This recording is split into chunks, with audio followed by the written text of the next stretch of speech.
Saudara, seratusan lebih siswa SMA Negeri 2 Kota Sabang mengikuti vaksinasi Go to School yang digelar oleh Polres Sabang. Vaksinasi dilaksanakan guna menciptakan herd immunity di kalangan siswa dalam pembelajaran tatap muka.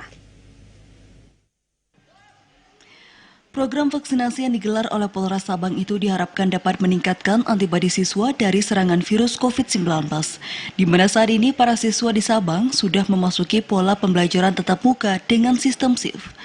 Kapolres Sabang AKBP Muhammadun mengatakan sangat mendukung program vaksinasi siswa ini dan berharap kegiatan ini dapat terus berlanjut. Pihaknya pun bersedia melaksanakan jemput bola apabila ada siswa terkendala untuk hadir. Harapan kita nanti mudah-mudahan semua siswa SMA 2 ini yang layak vaksin kita akan vaksin. Dan kami juga berterima kasih kepada Dewan Guru atas kerjasamanya ini. Nah, insya Allah ke depan juga kalau memang ada di peluang kami akan tetap melaksanakan vaksin di Sabang. Sementara kan kita tiap hari melakukan vaksin di Sabang. Kalaupun hari ini mungkin ada siswa yang tidak masuk, ada berhalangan apa semua, nanti silakan aja di kontak ke kami, nanti dari tim nakes kami yang akan ke SMA 2 Sabang.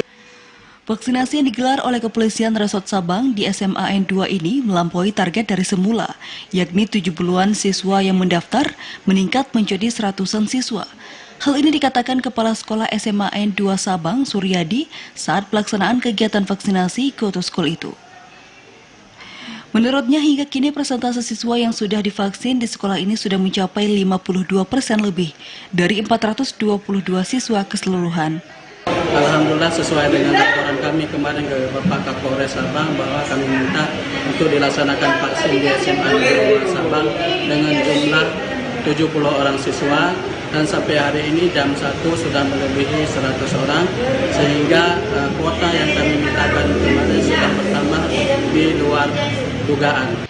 Kegiatan dimulai sekitar pukul 8 hingga tengah hari dengan menerapkan protokol kesehatan secara ketat dan dilaksanakan oleh vaksinator dari klinik Polres Sabang. Dari Sabang, Mahfud TVRI Aceh melaporkan.